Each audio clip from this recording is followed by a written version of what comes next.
Oh, Hello, everyone. My name is Mario Wissa, and right now you are watching Break It Down Show, and welcome aboard. yeah. Oh, Habibi, this is great. You speak Arabic. You I surprised? That's a curveball. I love it. Yeah, I like to. Habibi. I snap that curveball off on you.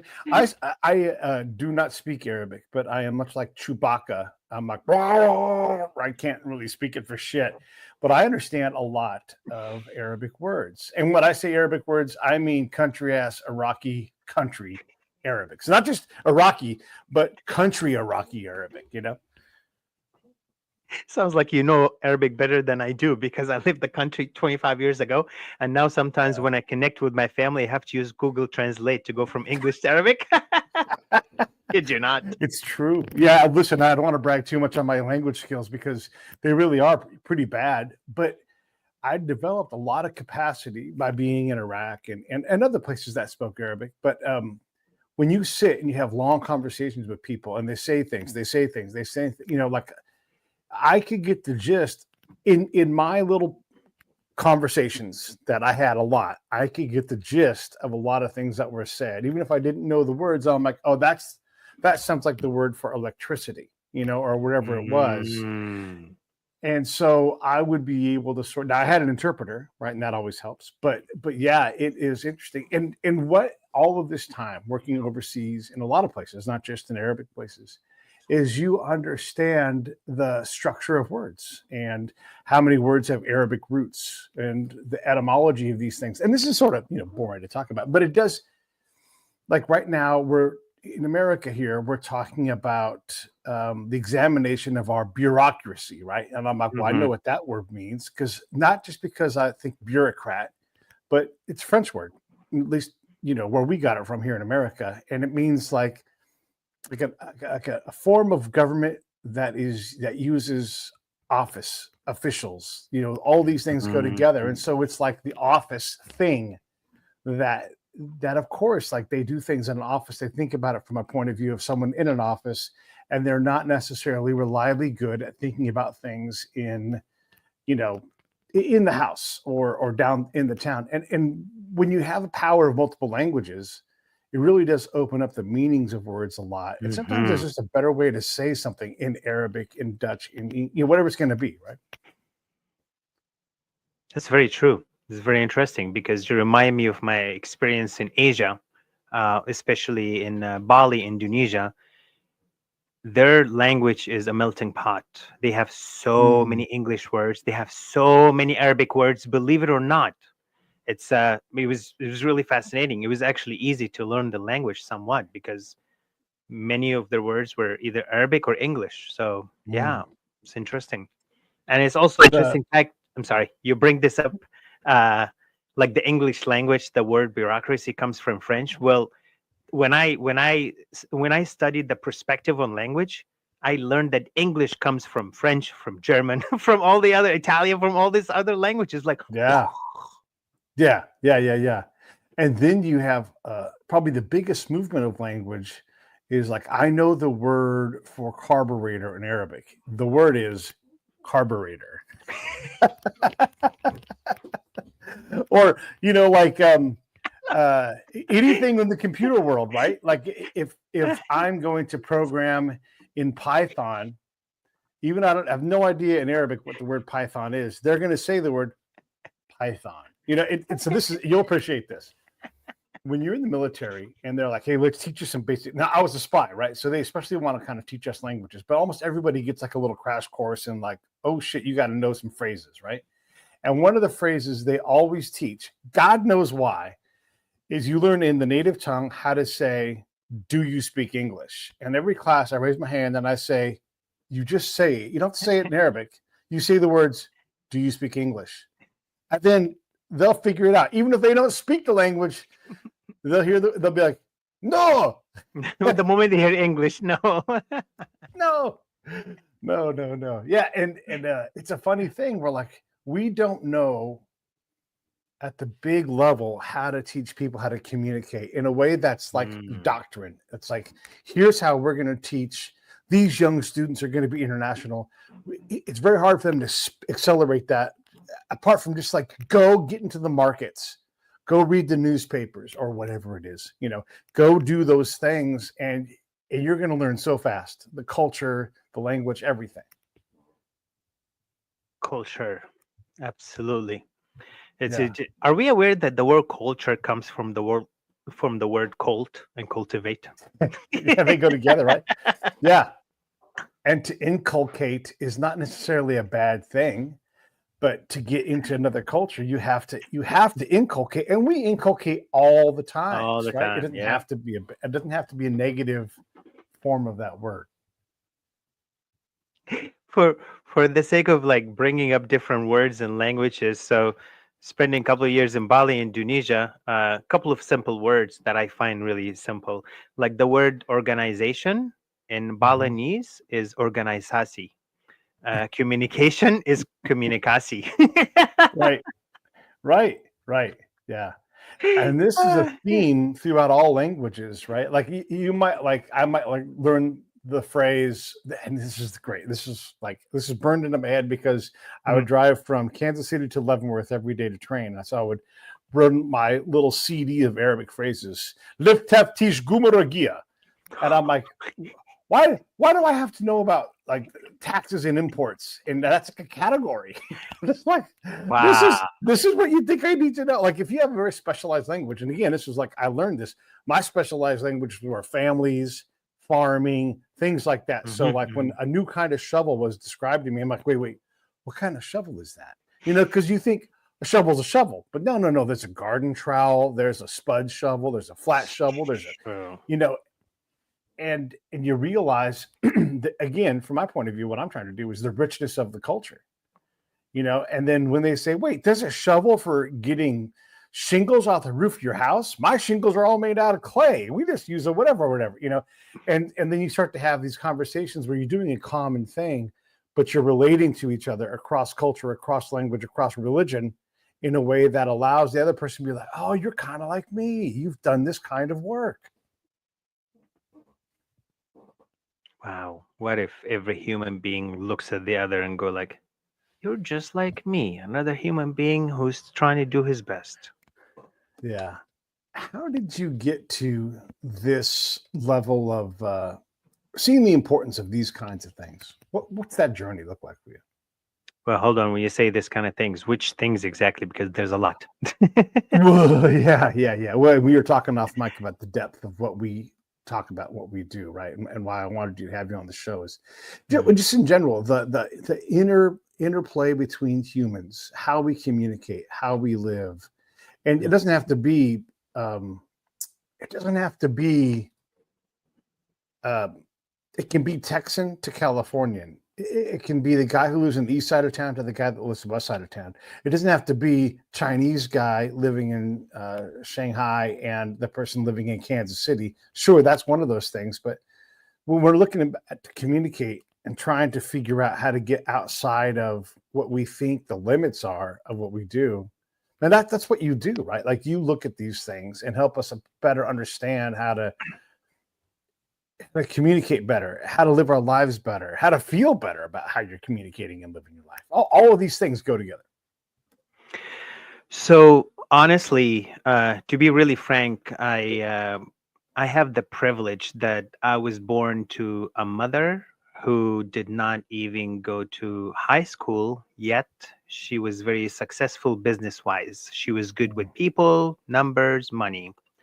Okay. Uh, and my dad, they both are passed away.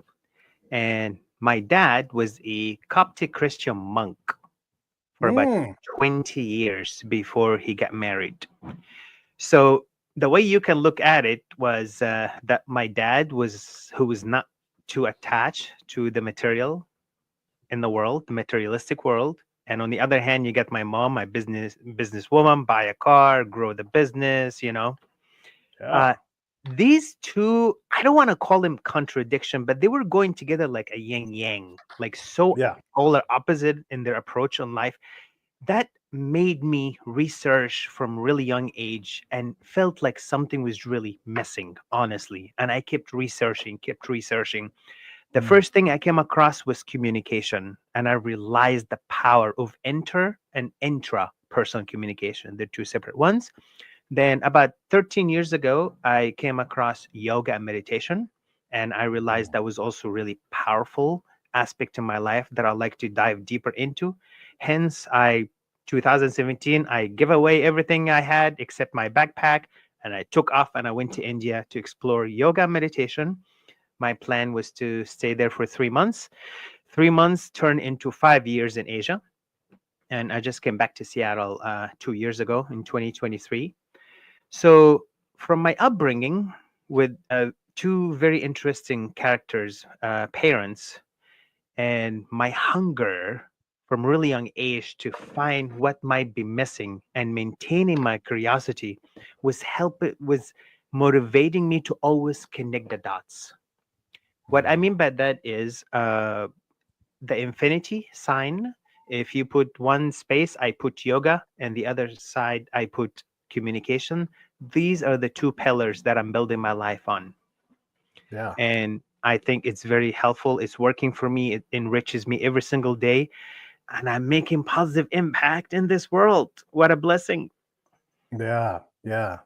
That ability to understand inter, intra, and then beyond, right? Because from my limited point of view, and I've tried yoga, I struggle with it because my body doesn't like to do it. But there is, for me, an internal, a intra person conversation, and getting it. And look, I'm such a neophyte here. I'm not trying to act like I know a lot about yoga, but if I get into bird, my body and its limitations from the damaged joints and everything else, Mhm. my lack of flexibility, my arms don't go straight. You can't see because I'm off the screen. That's as straight as my arm goes, right? Both Okay. sides. Yeah, So, yeah. and this is funny, right? So I'll say to someone who's trying to guide me through yoga, I'm like, hey, my arms don't go straight, so I really can't do downward dog. And they're like, no, you'll get it in time. And I'm like, my arms don't go straight. I spend the entire time trying to not smash my face into the ground because my arms Mhm. blow out. If you put me in downward dog early, my arms are going to blow out way before anything else on me. I'm plenty strong, but I'm not built to do downward dog. You'll get it. Just give it time. And I'm like, yeah. My alternate position for downward dog is mountain. I'm going to stand up straight. that I can do, right? And I learned this through my own practice. Like, oh, okay, this makes me uncomfortable. I am no longer getting the value out of it. I'm in survival panic mode when I do yoga, and that's not what you're supposed to be.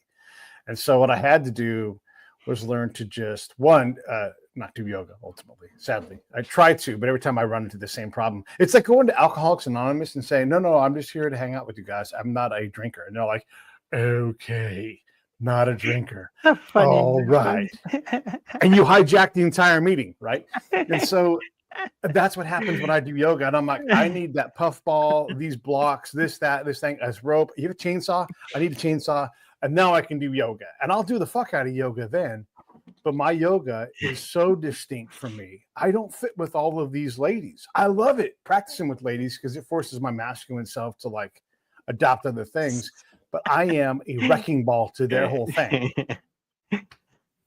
Well, I love that you bring this up, and because I see it like one coin, two sides to the coin. One side is yoga, Sure. one side communication, as I mentioned this before. Now, we have to kind of like slow down for a bit because I find so many similarities between yoga and communication. Hence, I put them together. Yeah. The word yoga. Are you familiar with the meaning? I don't want to repeat something you already know. Please, no, this is for everybody. So let's talk about it. Okay. Yeah, sure. So the word yoga is Sanskrit word. It comes from the word yog, Y-O-G. And this word, it literally means in English, it means bond or union. So basically, the ultimate purpose of practicing yoga is to create this bond and union with ourselves and the universe. Now, when yoga started thousands of years ago, there was only like 80 or so poses. Now there are like thousands of poses. The, Yeah. the reason why all these poses, some crazy poses exist, which is just showing off. The it's funny I say that for some people it's showing off. The really ultimate purpose of all the poses and asanas, which asana is a pose, the same thing, of all the yoga poses to help us to have healthy body so we can sit still for 10, 15 minutes or even half an hour. Some people can sit for an hour. Just basically so we can learn to sit and be one with the universe. So you don't have to sit in like lotus pose, or you don't have to have your leg over your head. That's not yoga.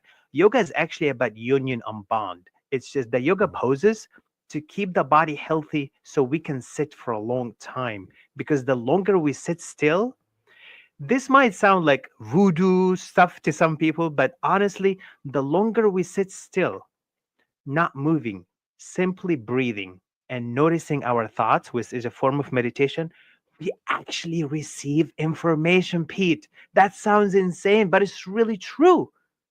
Yeah. It's just we have to experience it. Something cannot prove it to anyone until they have the experience themselves. When we sit still, simply breathing, whether our spine is erected or even we're laying on a leaning towards a wall and just not move, not even a finger, just simply breathing to achieve this state of stillness.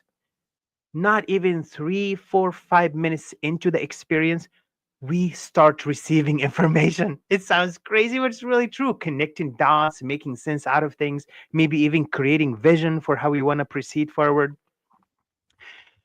And that's why I find it that they go hand in hand with communication, as you mentioned, the different types of communication. And I'm not going to get into that. If you ask me to, Yeah. I'll get into it. But I want to see how you would like to direct this conversation, because I can go on and on. Yeah, no, you can. Well, in this conversation, we started talking about yoga and meditation, right? Like Mhm, this last little segment. And for sure, I'm running around the battle space and I'm interacting with all these people, mhm. and it's I'm just on like barrage mode where I'm just getting things thrown at me left and right, and I'm trying to answer big, complicated questions. And I'm not going to get the answers, but I'm going to get like, what do I try next? What do I think I know? How do I test that? Right? Yes, yes, Right. perfect, Yes. perfect. That's it. When I force myself to like lay down, calm down, even if I fall asleep, it's fine, right? I try to meditate. I've got a whole process I do. And especially like in that combat zone, I learned like if I can slow down and rejuvenate and calm the blast by just like calming everything down, big chunks of the puzzle would slide together without me having enough to try. It just came to me. And I'd say, oh my gosh, I think that this is the direction this goes. Or these are the words I have to say to explain this thing. Because a lot of what I did was I took what was happening in town and what was happening with the Army, for example, or State Department or whoever it was. And I had to, do you know about liminality? The liminal spaces? Sounds So I familiar. have, Please explain. yeah, so this is my version of how there's liminal time, liminal space. Mhm, And when I enter into, let's say I'm going to go to a crowded market where there's a bunch of market people looking around, they're all buying fish for their market, right? So I'm in the fish mhm, market. I am entering into their world. It's going to be all foreign to me. I'm not going to be comfortable. I'm not allowed to be because it's not my world, right? And so I don't like. I'm all questions, and they're all little baby questions, right? So mhm. I'm entering into like their liminal space, their world, their reality. And there's a lot of ways to look at this, but this is the way I'm going to explain it to you. And when I come out of their space, I now my job, Pete, I would have to communicate to the commander and say, I went to the fish market. Here's what I saw, right? But the things that really matter to them is not the fucking price of fish, right? That's like too simple. Like, why does it matter? Why do I need to know that? And then I've got to be able to enter into that commander's space so I can understand what's important to him and then Mm, burrow a little tunnel between them so he might be able to go, I can see mm. that. I can't see everything. And I'm like, you can't see everything. And I'll give you a good example of this. So there's a very successful ethnographer that nobody knows about, written books and spent decades Mhm, in the Pashtun areas of Pakistan, Afghanistan, that kind of area. mhm, And I was talking to her because these things matter. So if we're going to go and we're going to fuck with people's women, like we're going to empower women, right? And we all love the word empowerment. If we're going to do that, you have to respect the fact that you're doing something that's very hard and you have to have the license to do it. And to earn that license, you have to do certain things. One, you got to be good at culture. Emotions are secondary. Like you have to be able to be uncomfortable with what you're seeing because it's not your norm. You're entering into somebody else's life, their liminal space. Very true. Americans don't take that task seriously when we project out somewhere. We bring the problem and the solution as we arrive. I know what your guys' problem is. You don't have any plumbing, right? So when we do this with women in other spaces, we're so desperate to help them.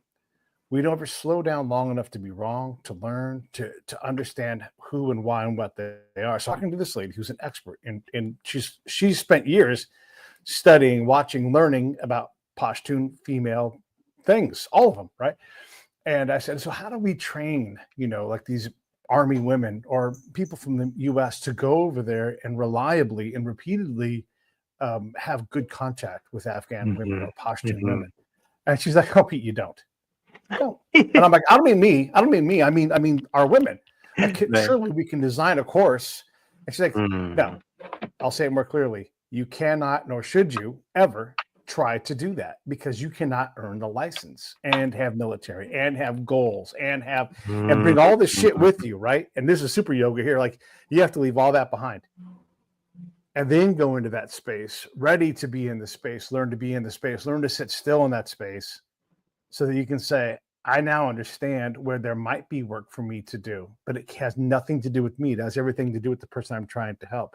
And if you're going to barge into Village B, I'm going to engage all the women and barge out and never come back. You can't tell me that you didn't get 100 women the shit kicked out of them 2 hours later, 2 months later, right?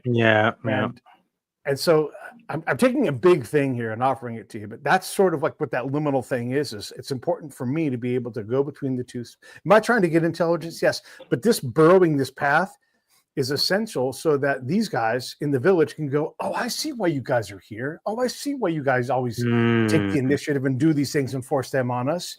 And I'm like, yeah, and I'm going to try to get them to slow down. But you guys have to understand that we're trying to help you. We don't know how to slow down and sit in the space and learn from you guys. So if you'll allow me, I'm going to try to communicate with the guys over here and see if they'll just ease up a little bit, and that doesn't sound like spying, but it is, because I'm trying to give my commander more wins, less losses.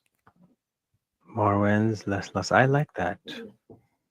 Interesting. The inverse of that is I'm helping the enemy to get more losses and win less. And sometimes when I'm balanced, all four of those things come in the same piece of information. So it's not that easy to create win for sides. win, no losses. Win. Is that possible? Well, you have to encourage the losses for them. Look, it's not possible to get these two conflicting sides completely locked in where everything's win-win, right? And so it's like Hamas and Israel. How do you get them all to agree? Like, you have to make, for right now, the way we're doing it is we had to make Hamas lose so much that they would come to the table. And now that they've come to the table and agreed to something, they're already saying, we won.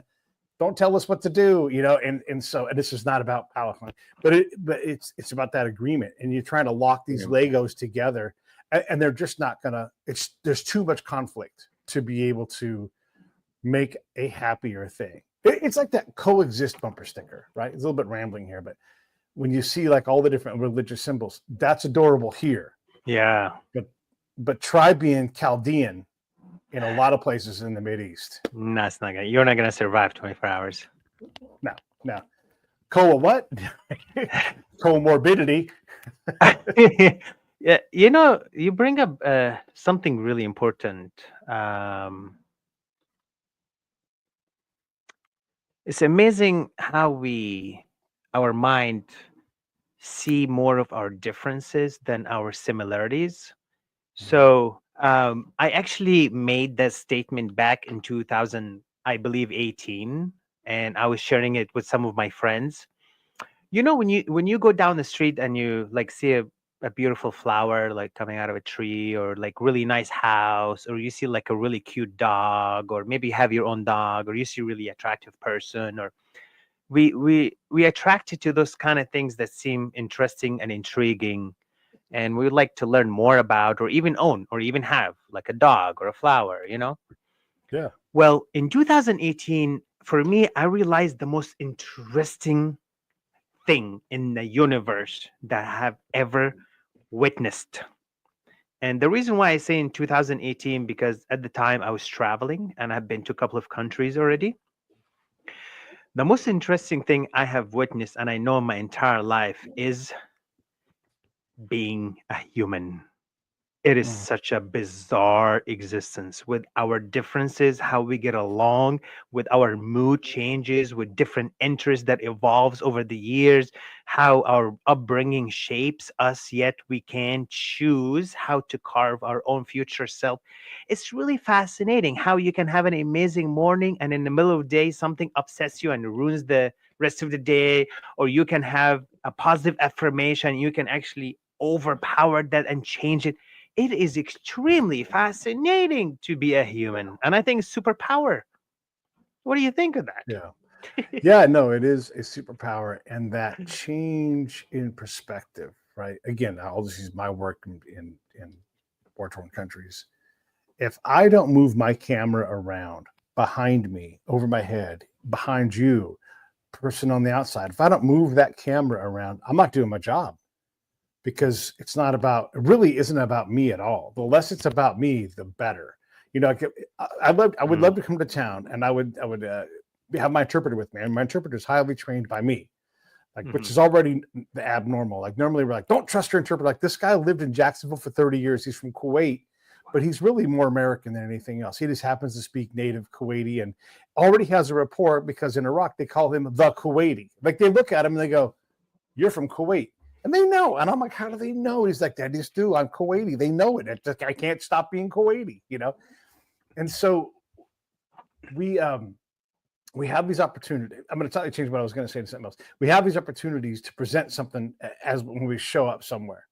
And mhm, the less you make it about you, the more you can see what is about them. And so when I would show up with in this case, this interpreter that I'm describing, um, we had a whole repartee, and I would say, hey, what are some problems in the area? This is always an important question, but it's more of an opening question. mhm, And they mhm, would say, oh, la, la, la, la. And they would say, maku mai, maku karaba, right? Among other things. And this is for everybody listening.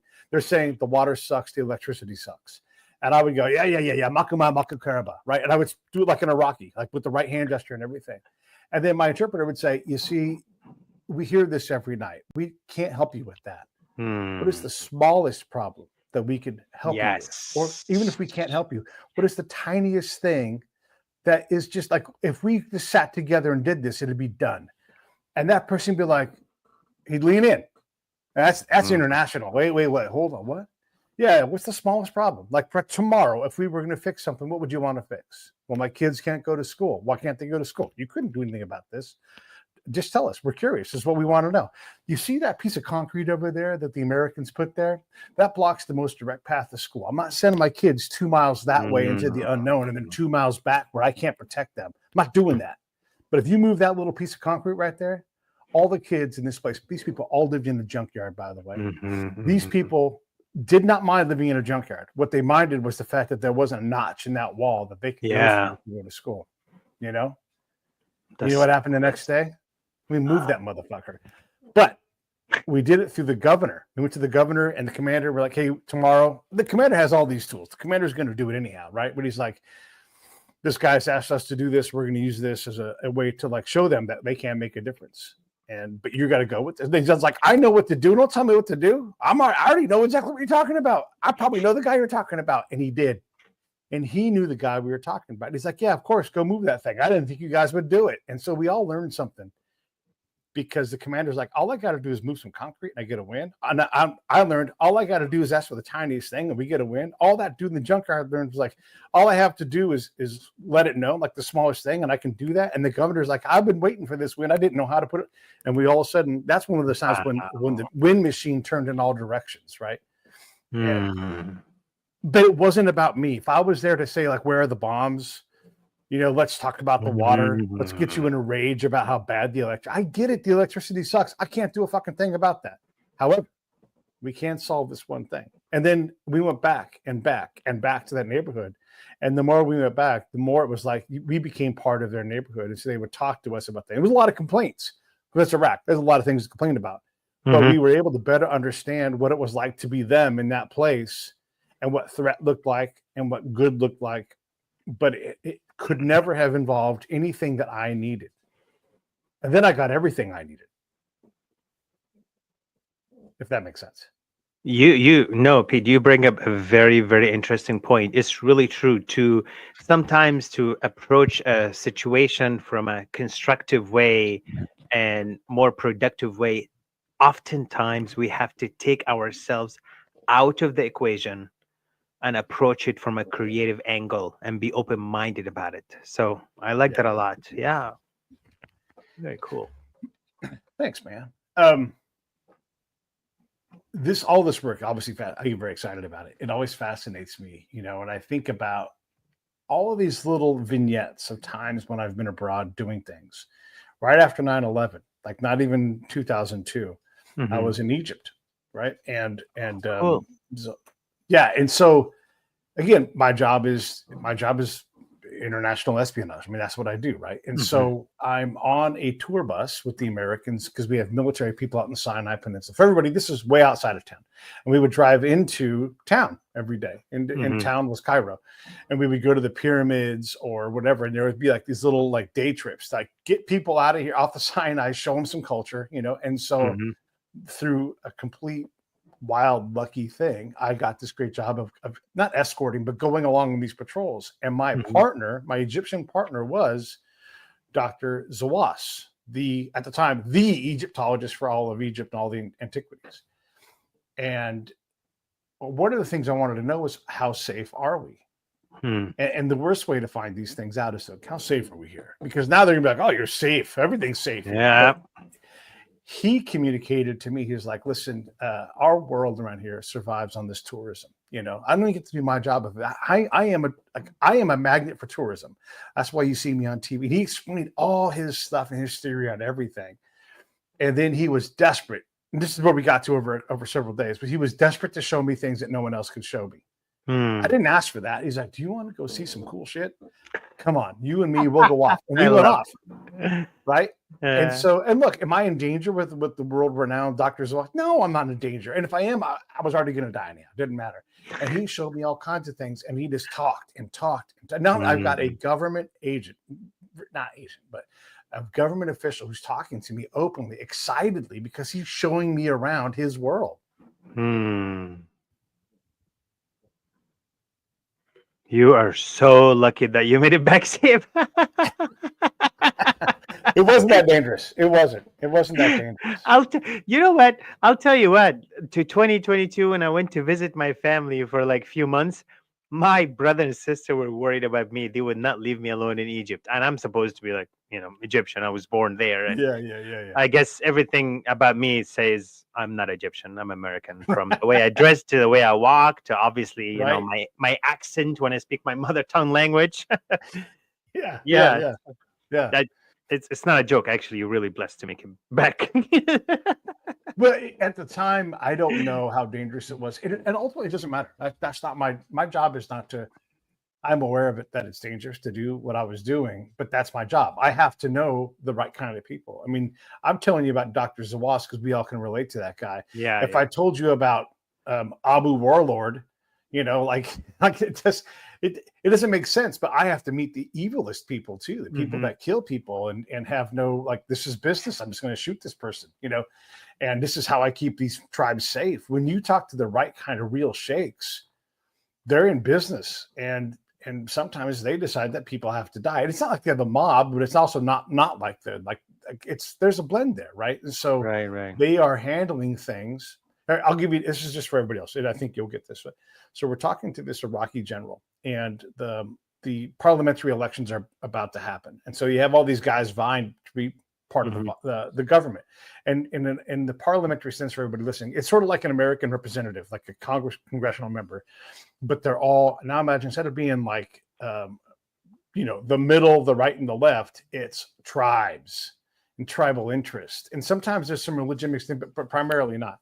And so there was a guy running, and I had heard rumblings like, "Hey, we don't think this guy should run. We don't want him to represent us. He's the wrong tribe. He's the wrong person. Mm. He's not going to represent us." And there was no convincing these tribes of that. And so this is important, right? Because there's threat there.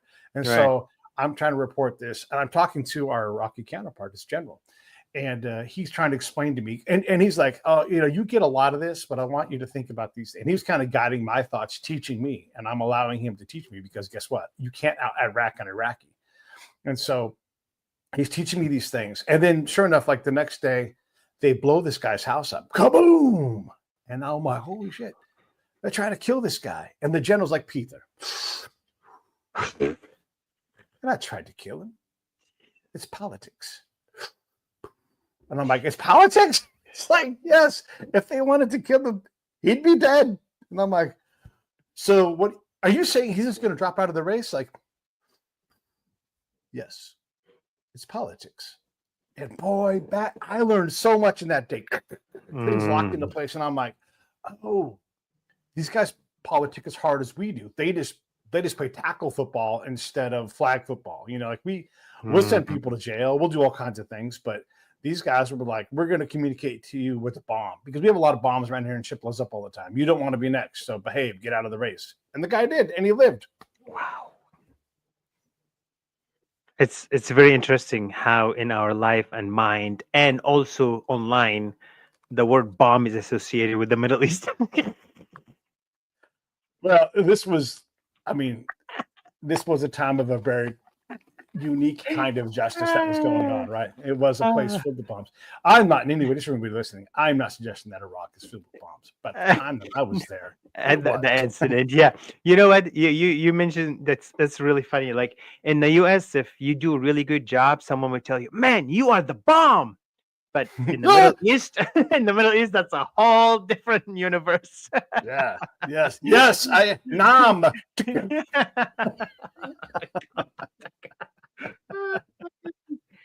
I swear. Real translation, nam is yes in Arabic. And so I said yes, and then I pushed the button. Yeah.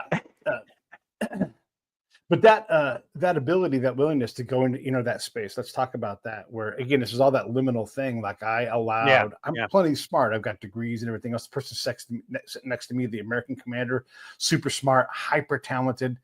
But we both were able to go teach us, and we would all say Nam Sadie all the time, but it was all performative. Oh, Nam Yasidi. Yes, sir. Yes. Nam Yasidi. You have a cute accent. It's not easy to detect it, but I get it. Nam Yasidi. Yeah. And so we would say that, right? But it was performative. It wasn't us actually. You got a guy who's very powerful, a battalion commander of maneuver troops. Oh my God. If they decide to kill you, you're dead. They have tanks, they have bombs, they have helicopters, all these things at their command. And when this person's like, yeah, yes, sir. Yeah, respect. Yes, yeah. But you don't actually respect the person, you're losing every day. Wow. Yeah. If you don't respect the person for what they have to offer, but they respect them out of fear, that's actually not respect. That's literally fear and submission. Yeah. Respect is something deeper. Yeah. Wow. How many years you were there for? Too many. I would love to go back to Iraq, but it burns up your life when you work in the way that I worked. It's hard physically, it's hard mentally, it's dangerous. My body's beat up.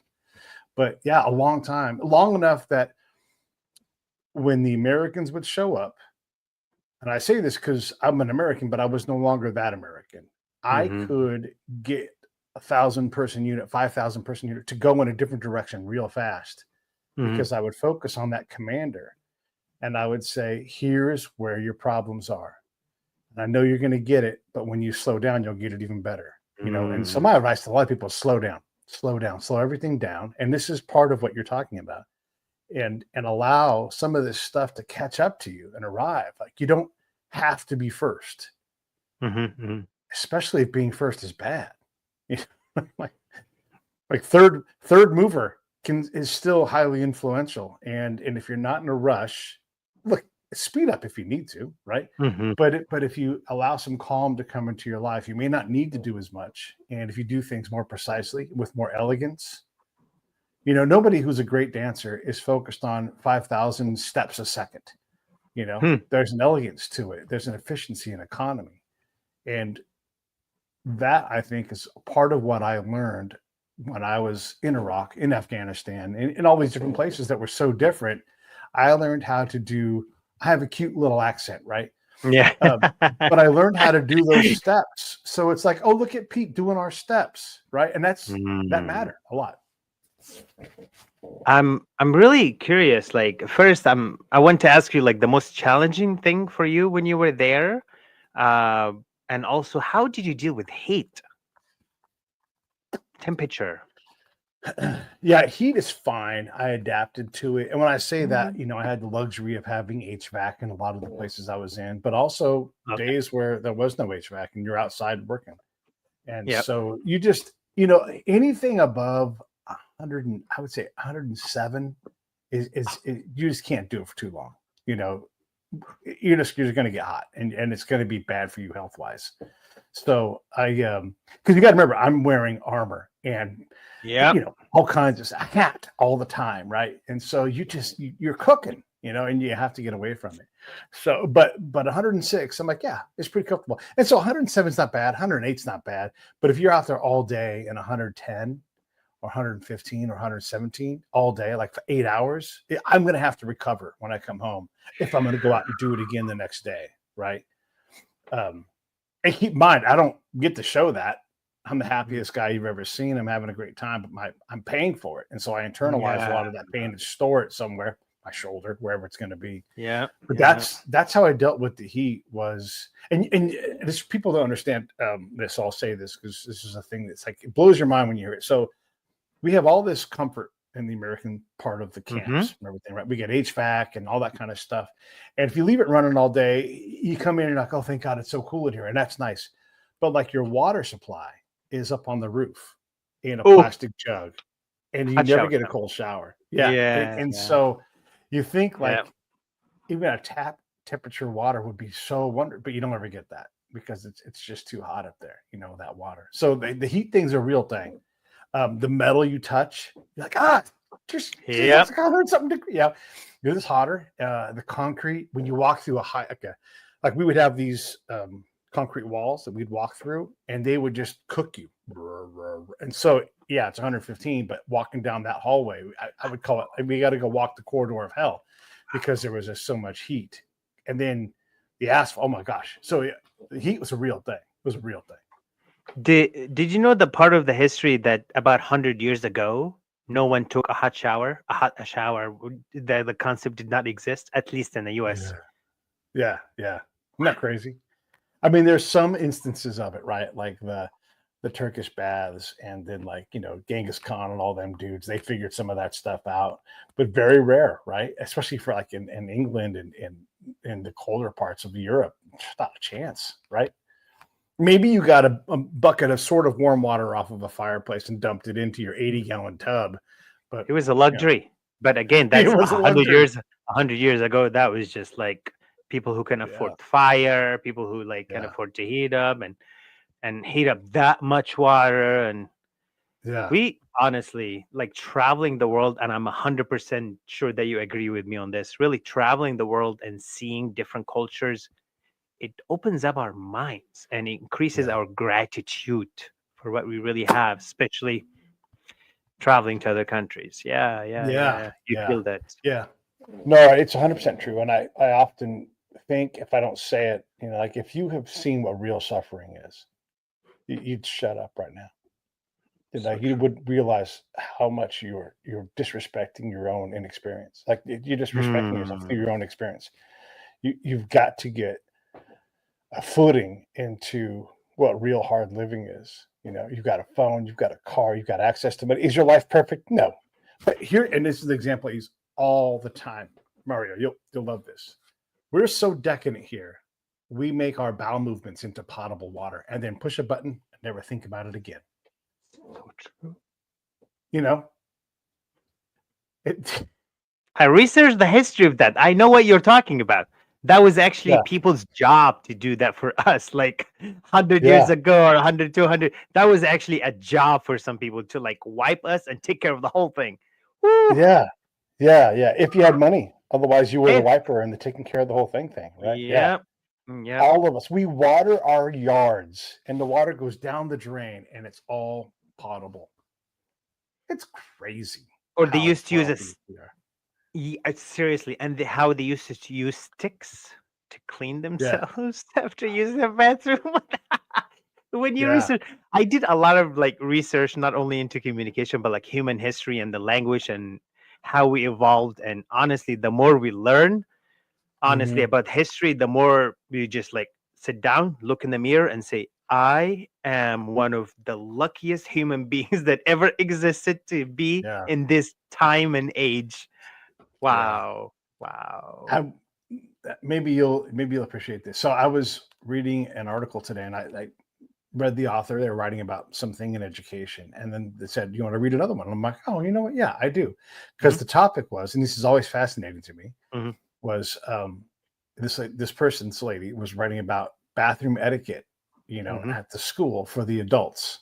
And Hmm. I'm like, oh, this is not gonna be what she thinks it is. And so she had like all these little axioms, if you wet the CD, wipe or whatever, right? Kind of Yeah, thing, like yeah, all yeah. rhymey and like kitty and everything. And I'm like, what if you got someone on your staff and they're from Pakistan and they don't know what the fuck Mm, you're talking about because they stand on the seat because that's how they go to the bathroom. You can yeah. put all this is the thing I want everybody to hear. You can put all of the signs you want up in your house that say go to the bathroom in this way.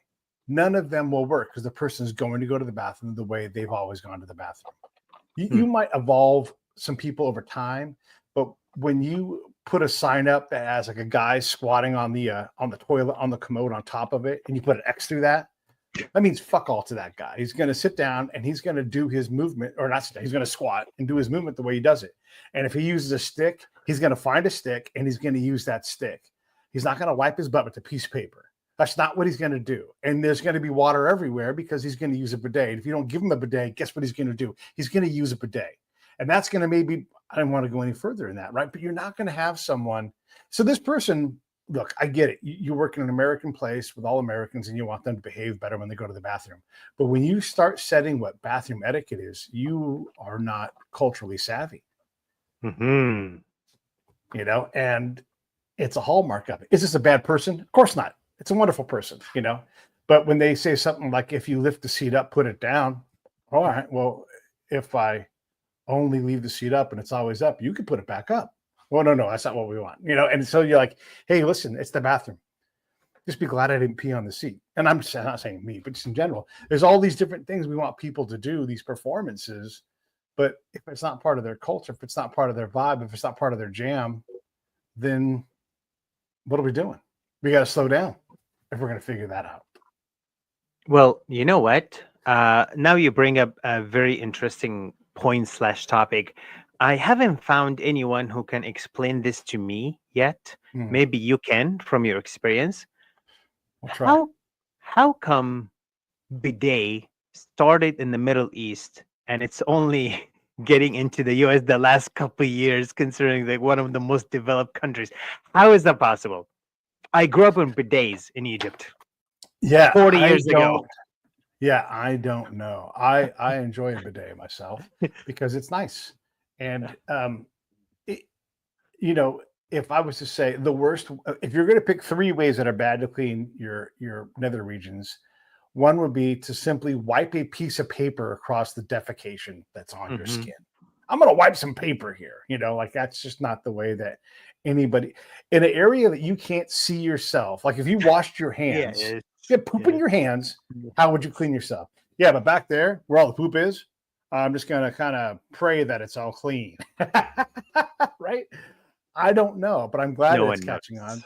Yeah, no one knows. I'm glad that it's catching on, and thank goodness, because we used to use corn cobs and sticks Yes. and nothing, and our hands or whatever. Or the long chute that they used to have at the back of the castle or the back of the house. Long chute, and someone's job was to actually go down the chute and just like clean the whole. If anyone like argues with me that we do, despite all the hardship and all the conflicts that's happening. We overall, we live in the best time of human history, despite everything that's happening.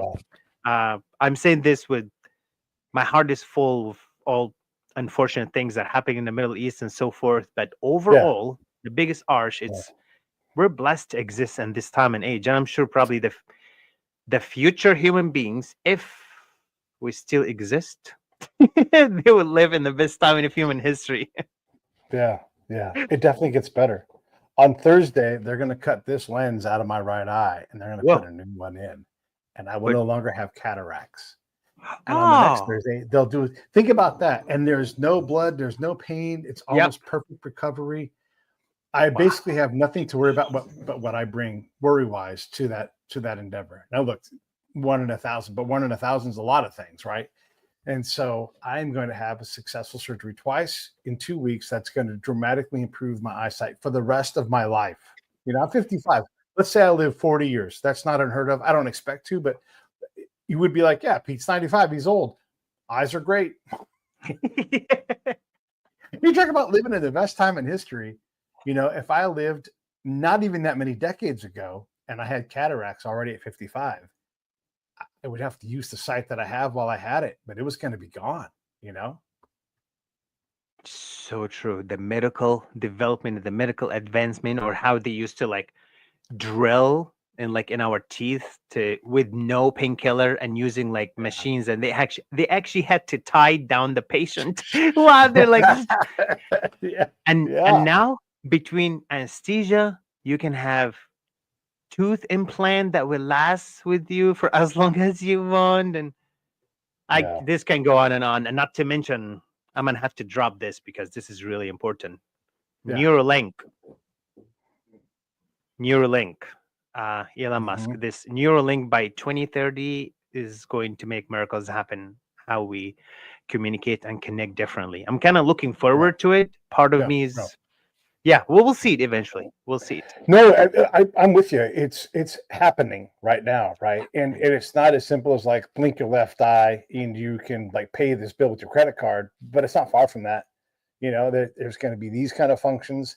Oh, and by the way, if you have this medical thing or this birth defect or whatever it is, you can now have a way to not only fix it, but upload new cures and everything else, you know, and potentially teach your spleen to start producing insulin again, potentially, right? Like you're going to have so many smart people saying, I know how to build a better one of these. And even if it's multiple, it's a Neuralink and a pancreatic link, and those things talk, and you never, you know, we already can test for blood sugar, glucose levels all the time.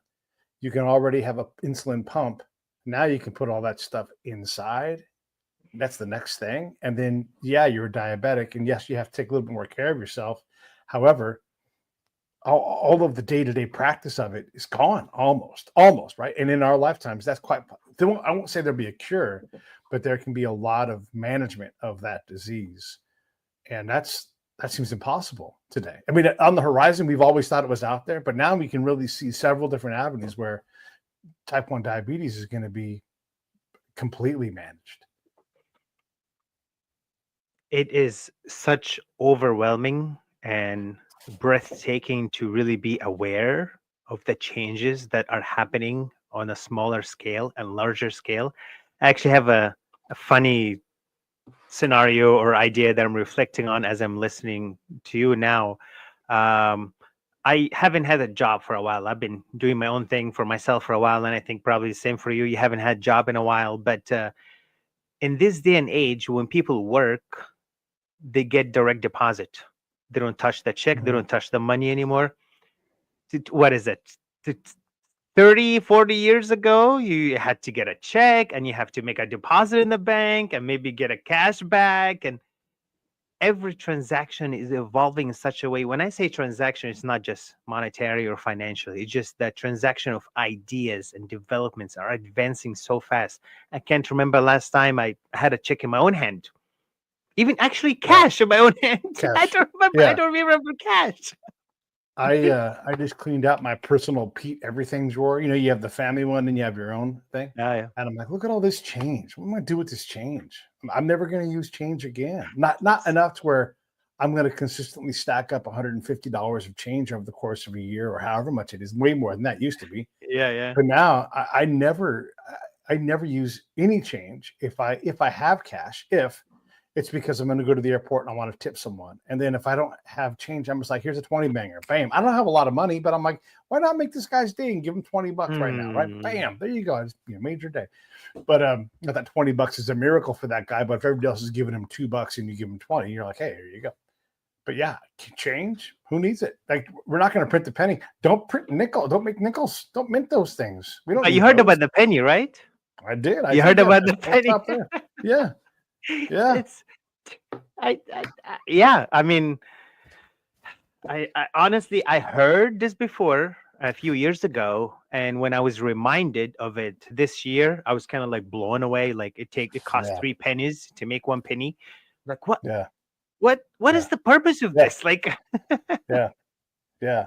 Not enough of us use it to pay that much money for it, right? And then you got to make enough. And apparently, we have a surplus of pennies too. We were running out of nickels or something for a while there, but yeah, you can now say, oh, sorry. Like, I'll say this, like, I don't do Venmo. They had a chance. They didn't transfer money one time and they got fired forever. They'll never move my money again.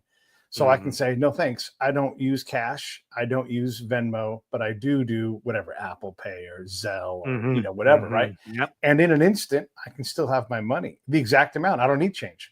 It'll come in. It's incredible. Yeah. So you think we should do away with the penny and nickel and keep the dime? Yeah, why not? Why not? If we have to, I know we have to have some kind of coinage, and the quarters are, a lot of things still work on quarters. Dime. Yeah. But yeah, what's 9 cents to me? I don't want to carry around a nickel and 4 pennies. I don't want to. If we're gonna make a nickel, just get rid of the nickels too. They're heavier. They gotta cost a lot of money. I bet it costs more than 5 cents to make a nickel. Honestly, I think one of the primary reasons why we're still producing these, because some people's lives and jobs rely on it, maintaining this, maintaining the coinage in the society, and how much is in the bank, and people who make it and track it. Just jobs for some people. And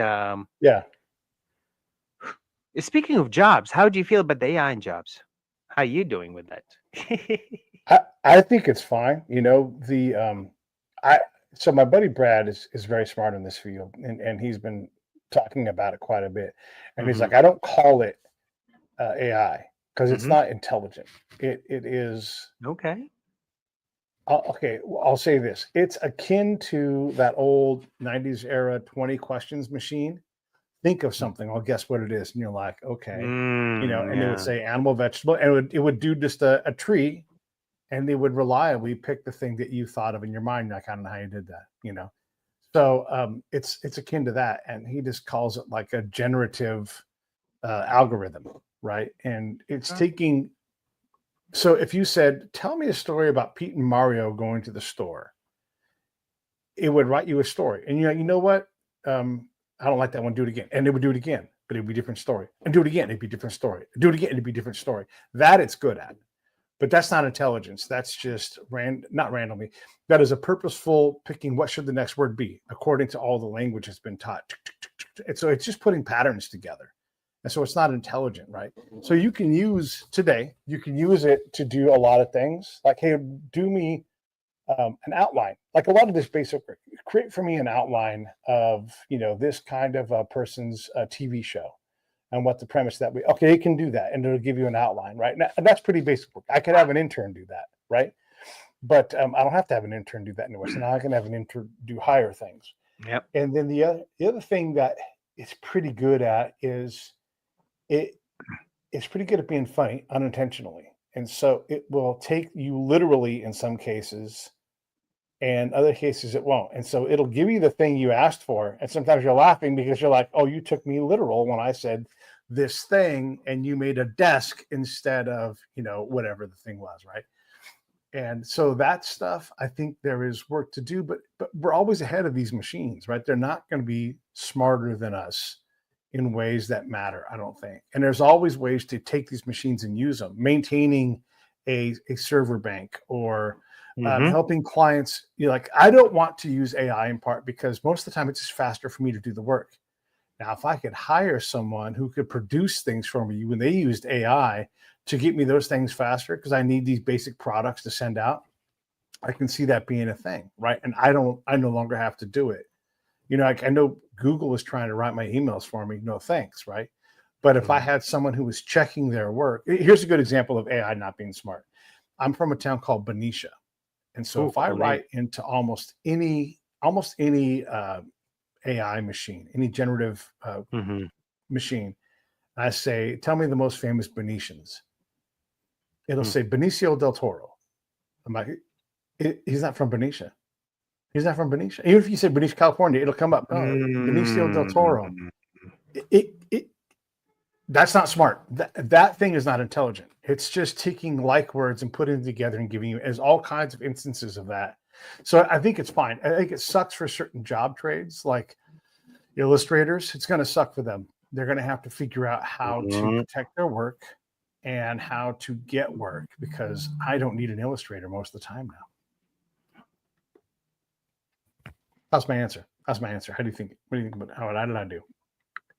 Uh, well, obviously, you're right on in so many ways. I just think it's fascinating that we're only paying attention to AI now because many of us know about it. But technically Yeah, speaking, companies have been actually using this intelligence for the last like 15 years or so, just using it in a very sure. subtle way.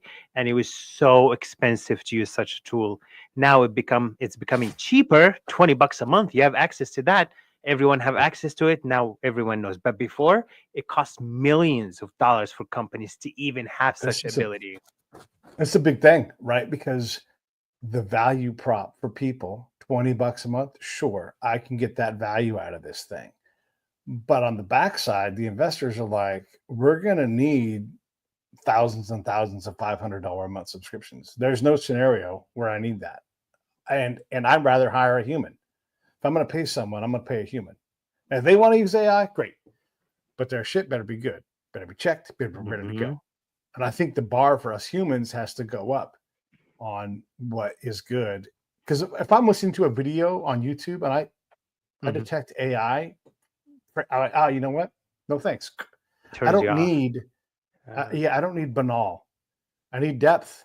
And if you can't give me depth, my bar for what's good enough has gone up for sure. Because I don't need to read something that I can just read myself. I need your creativity. I need to learn why this is exciting, because you're so excited about it, not because you had some robot write your term paper and you turned it into a YouTube video. Like, if you're just giving me the standard, I like Wikipedia. It's a great resource, right? That gets you started and get you. It's great. But mhm. if that's the best you can do, is their version of what was said, even if it's not from Wikipedia, but that's like, you don't watch a video about Elvis, right? I need it to be something that is interesting. Don't just tell me Elvis was a guy born in who became famous in the Mm. 50s and then he was famous in the 60s and he went to the army. I don't need that. And that's what a lot of AI is it gives you the most common kinds of sentences. Hmm. Are I'm you big into AI? Am I I just glad. realized, like, you might be like, I'm really into AI, and like I'm like, Oh, I'm into everything. It will be shameful of me, and mindfully, carefully using this word, shameful of me to turn down anything that's happening that I cannot control. I can only manage and possibly benefit from or not. right. Um, it's just really fascinating how we see. Have you ever heard about the beach balloon analogy? So the No. beach ball, not sorry, not beach balloon, beach ball. It has like different stripes, different colors on each side. So Mhm. I'm holding the beach ball. You only see colors from this side. I see different Yeah. colors from this side. I just feel like that's how everything pretty much it is what it is, and it's going to be how it's going to be, and Yeah. our perception is based on what we know, what we experience right now. You and I Yeah. talking about AI like it could be really helpful in the future. I know some people, well, I don't know that many people, but there's some people who are actually terrified of AI. Like they're gonna Yeah. take Yeah. the Yeah. jobs. Well, AI has been around for like 20 years. It just became a Yeah. lot more common now. Yeah. Yeah. I'll say a great form of AI we've all encountered are the chatbots on these Oh different yeah. corporation Oh, websites, right? so true. And nobody gets those and goes, man, that thing's smart. It's going to take my So job. true. So true. So much. So true. Every Was I time. helpful? No, no, more helpful. No. every time I get like trying to chat with a company or something for help, and I get a chat bot, as you said, first thing I have to think, I have to like shift my own way of communicating because I'm not talking to a human anymore. I have to filter the words. I have to be concise. I have to be straightforward. Cut the fat out of every sentence and just core bones of what I'm trying to say. It's Yeah. the moment we realize we're connecting with AI, there's internal shift that happens of how we're going to Yeah. proceed. And I think it's a subconscious process too. Like you said, some people go like, "Oh no, another AI." Yeah. It's like trying to get an answer out of Google about how Google works. And they're like, you read this article. Was it helpful? No. It's like, if you just answered the phone, pay a human from this country who understands your stuff to answer the phone. Be great about that. No, sometimes I just think like if you had a company that just did X, built refrigerators, and you just built the fuck out of them. I don't need my refrigerator to talk to me. I don't need it to do anything other than refrigerate my shit. Is it nice that it has a window? Okay, great. But I want it to work. I want to buy one in my life. Can you make that? No. Can I make one two in my life? Is that it? Okay, great. And I don't want it to ever break. I don't want to have to fucking call you. I don't need it to be smart. I don't need to talk to anybody. Can you do that? And it seems like the answer to that question is no. So many times we're like so there's you're gonna love this. Okay, so do you recall a couple of years ago, these kids up in Idaho, these students were killed in a stabbing. Like a guy went around the house and stabbed a bunch of kids, killed like 5 of them. I don't know anything about that And now. so it was a gruesome, brutal murder up in Idaho. Wow. And I'm not even talking about the names of the people because it's not about that. Yeah. Right. And so there is a tiny, tiny speck of DNA on the sheath of the knife, which was left behind. Other than that, there's no evidence, physical evidence that conclusively says the guy that they have in jail did this thing. And so the entire case rests upon this one little drop of that. Now, look, there's some other evidence like, hey, the cell phone towers say he was in the area, but that's a big circle, right? And so you can argue like, yeah, he was in town, but you don't have anything other than this one little, and it's brush DNA, right? So you could take the knife case apart and look for all the no, nothing else. Nothing in his car. They dismantled his car. They looked on his brake pads, everything. They looked everywhere for DNA from this house, right? And there was so much blood, it was oozing through the foundation, right? And nothing of him is there besides that one little bit of DNA. And I'm not saying he didn't do it. I'm just saying the site is very, very clean. So here's where the problem comes in. The FBI just didn't do their fucking job, right? You have this case, and they're like, we're going to go to private DNA sources to get, use that to connect this guy to this crime. And they can't do that, not without the proper paperwork, but they did. It appears. And so now it's going to go in front of a judge. So let's say that this dude did do this grisly thing and kill all these young innocent kids. If he gets off because the FBI didn't do their fucking job, they had to cheat when they know, and they know better than us. You can't do that. Like, don't tell anybody. We got to get this guy. Yeah. He's going to go free. Just do your fucking job. Just do it. Just get out there, A to B, 1, 2, 3, go home. I know that's boring, but Bill Cosby isn't in jail for rape because someone didn't just do their fucking job. Wow, that's very powerful. That's very powerful. So that's what I think about AI. I think it's going to be great. I think it's going to, I use it a little bit, right? And I probably will continue to use it a little bit more until I find like the limits of when it's useful. One thing I don't like about computer programs is I didn't need this work to begin with. So you've invented work for me. And now you're telling me about how much time I've saved by doing your fucking extra work. Meanwhile, I just want to talk to people. That's what I want to do this, like what we're doing, And I don't know that engineers get that. You have brought up in very invaluable point right now. You like to engage with people, you like to have conversation, share, listen, go back and forth, bounce ideas. Your love and your passion for doing what you're doing is going to become more valuable with time. The more AI becomes more involved, the more people rely on computers and messaging and AI going back and forth between people, connecting people, the more human to human connection, it will make more sense in the future. For example, on podcasts, you know how many podcasters there are on Podmatch? I don't know, 100,000. I don't know. Like Tell me. 46,000, more than 46,000 podcasters. I don't know if this like host and guests or just hosts. I don't know, but that is a Yeah, large number. That's yeah, an indication of this human connection will always be needed, and it will become, the less we have of it, the more valuable it will become. The more yeah. people will be engaged with AI in their career and traveling, the more they just might actually, some people do that already, FYI, they might actually just pay someone just to have a conversation with them or spend an hour with them at the end of the day because they're just so That busy with life. exists. It That really exists. exists. Yeah. There's like a friend Uber. Yeah. I mean, you like, I just need someone to chat with. Is someone cool? Will you be my cool friend? Yeah. And you can charge $50 an hour or whatever you want. Right. And yeah, that really is a thing. The Yeah, you're human. right. There's always going to be that need for humanity. And anytime you can bring humanity to your solution, it's probably a good thing to do. Probably, right? Not all the time, but yeah, probably. Yeah. What else?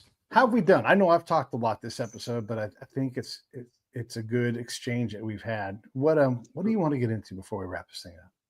What do I want to get into? Uh I'm that kind of person that I just show up and I go with the flow. I don't Yeah. necessarily have an agenda or I have like something specific to deliver, or I just enjoy the experience, just like you actually, connecting with people, answering questions, tackling a topic or idea together. Um, it's always having a genuine and stream of consciousness conversation like we're having now. That Mm-hmm. actually, people can sense that as listeners, and they actually enjoy this randomness of topic from one idea to another. Talk about your experiences, mine, our history, what we've been through, experience in different countries. This is fun stuff. What more can I ask for? I've been so greedy in my life. I learned to be humble and grateful at this point. Everybody watching, if you want to get into more what Mario does, and he can talk more than me, you can go right here to this website and you can get everything. You can also go to Amazon, and he's got a book there. He's got more books that are available also. But I think the main thing, and look, we all know this, right? And so it's really easy to look up Mario's name because it's really not that many Mario Wissas out there. But Mhm. just mariowisa.com, and you're going to find this wonderful explosion of love and communication and patience and presence, and just it's a really cool thing you're building, man. And I don't know where you're trying to go. I know, like with my show, and I'm one of the 46,000 people and shows that are on Podmatch. When I talk to people who have podcasts and they're desperate to make something, what I say to them is a couple things. One is like, you're looking at me and you see me doing this over 2,000 times and you're trying to be like me. Don't do that. Don't even worry about anything other than, can you book your show, whatever it is, write your show, whatever it's going to be. Can you do that every day Mm. like a job? Because that's what it is. And it's a really poor return on investment. If you're worried about investment, save your money, go drive Uber on the weekends. And in 8 months, you'll have enough money. If you don't spend any of that money, and you can buy a franchise, a good one, in 8 months, maybe a year. Right. And you're just not going to take any days off. And that's it. It's going to cost you a year to do it, maybe a year and a half to get the one you're like really going to push hard. Do that instead of podcasting, because there's an actual return there with an actual proven business model, and all of a sudden you're like, I pay people to go out and stamp concrete on driveways, and I have this wonderful business and it's changed my life. Do that instead of starting a podcast. But if you want to do a podcast, here's what it takes, and don't worry about where it's going. Just worry about doing it every day. And if you allow it as much as possible, that podcast will take you to a place you've never been, and you can't imagine the joy and the wonders and the treasures that you will find. Yeah, it's tough to monetize, but monetize, like the balance between your mom and your dad, right? And if you can get somewhere in there where you're like, oh my God, I get to have these incredible conversations. Sure, do I make a little bit of money for my show? Yeah. I make a little bit of money for my show. Do I make more money outside of my show because of my show? Yes. Is my show bigger than me in so many ways? Yes. Mario, I can reach out to someone very, very, very as famous as you can imagine. And I can say, here's my show. It's been around for 10 years, 2,000 episodes. Here are the names I've had on. Click off these names. And they'll be like, yeah, of course I'll come on that show. Of course, because it's the most obvious thing to them, right? And some of that is by design, but most of it is through perseverance. It's through being present, sitting in that room and doing the same things that you talk about. Like this is sort of part of my yoga, I think. Yeah, absolutely. Absolutely. I love that you bring this up because again, we say something how to practice yoga off your mat, which is basically you carry yoga with you, whatever, how you have a conversation, how you handle a conflict, how you even eat. Right. And you talk about something really important about doing what we enjoy, and in terms of return revenue. I mindfully I try and avoid saying making money because I think making money is illegal. You will literally get arrested if you make money. Government makes money. What we do, we generate revenue or income. So that's communication for you right there. So why I do communication, maybe that's a topic for another time, but why I do what I do being on podcasts and go around and like share with people. So to keep it somewhat simple and short and sweet, I worked at Bank of America before for about a year. So I'm really familiar with the financial industry. And I also studied the stock market for about 5 years. And I traded the stock market options and stocks for about 4 years. And I'm doing all this. I'm doing going on about my research in communication. And I learned a hardcore fact that for me, I feel like it's impossible to argue with, yet many people love to argue with me about. That is my own perception. That's how I see it. Money is a colored piece of paper that we were taught from a young age that is so valuable. It is so valuable that we give our life and time away from it. And some people out there actually kill for the colored piece of paper because you can buy stuff with it. Now, I'm not saying money is not important. I'm not saying it makes the economy goes around. It helps us to grow. We would not have this podcast and computer and internet if there was no money. Yet what I'm talking about is our depth of perception of what money is. So for me, honestly, I'm a retired military from the U.S. Navy. I have a disability pay, kind of like retired. Money is not really the thing for me. Everything I'm doing because I realize that what matters the most after we leave are the steps and the influence that we left behind. So I am attempting in a joyful way to make a positive dent before I take off, before I leave here. It's here visiting temporary. And it's an honor to live that way, to just make a positive dent before we leave, and everything else will take care of itself. Yeah, you're right. The size of the dent, if you even care about how big your dent is, or just the fact that someone comes back to you and says, you said something to me. We're talking about the other day on the show, today, this morning, really recently. And then I'll be like, oh God, what did I say? Like, it was the most wise thing. I followed it. I've changed my life because of it. Oh my God, how many times do you need to have someone say that to you to be like, oh, what do you say after that? Just thank you. What a gift to be able to help someone do something and change their life in a way that they find positive. Oh my God, what's more valuable than that? Certainly not paper.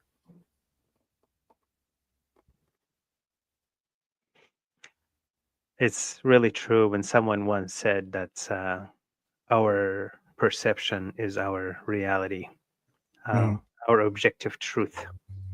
Yeah, being aware of that. Can I share something with you really interesting from Buddhism? Please. So in Buddhism, they say the truth is like a mirror. and this mirror is shattered into a million pieces. Mhm. And every person holding a piece of the mirror, and they say, I have the mirror. No, you're not. You're holding a piece of the mirror. Hence, every one of us is holding a piece of the truth.